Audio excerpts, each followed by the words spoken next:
მივა თუ არა საქმე ჰააგამდე და გასამართლდება თუ არა ქართული ოცნება კაცობრიობის წინაშე ჩადენილი დანაშაულის ბრალდებით, სახელები, გვარები, თანამდებობები და სხვა პირადი მონაცემები. ბრიტანულმა მაუწყებელმა გამოძიებისას იურისტებთან ერთად ყველა იმ ადამიანის ინფორმაცია შეისწავლა, ვისაც პროცესთან კავშირი ჰქონდა და გამოიკვლია შესაბამისი მტკიცებულებები, რომელიც დაადასტურებს, რომ ოცნებამ საკუთარი ხალხის წინააღმდეგ კონვენციით აკრძალული ნივთიერება გამოიყენა. ამის შესახებ განსაკუთრებულ დავალებათა დეპარტამენტის ყოფილმა მაღალჩინოსანმა ლაშა შერგელაშვილმა ისაუბრა და აღნიშნა, რომ ის არ იყო ერთადერთი წყარო, რომლის ინფორმაციასაც BBC გამოძიებისას დაეყრდნა. ბრიტანელმა იურისტებმა შერგელაშვილს უთხრეს, რომ არ გაუკვირდეს თუ ჰააგაში მოწმედ გამოიძახებენ.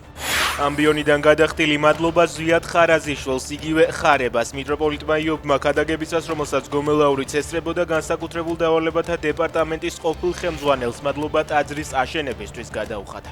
ადამიანს ირჩევს უფალი, რომ ტაძარი ააშენოს, გულის მიხედვით ირჩევს, რომ მას აქვს კეთილი გული, მოწყალე არის, თქვა მიტროპოლიტმა იობმა.